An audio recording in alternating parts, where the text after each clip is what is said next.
In this video, I'm going to show you how to activate M&S Credit Card.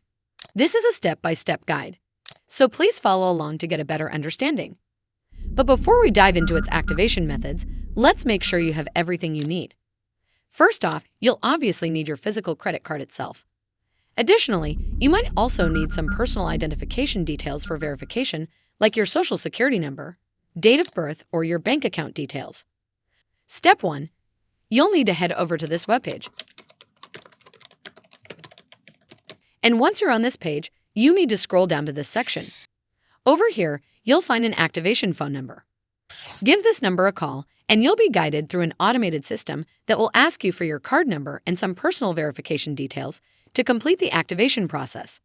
In some cases, you might be connected to a customer service representative if the automated system can't complete the activation. Well, that's how you activate your M&S credit card. I hope you found this video helpful. And if you did, make sure you give this video a super thanks by clicking on the heart icon to help support the channel, and don't forget to hit the subscribe button. We'll see you in the next one.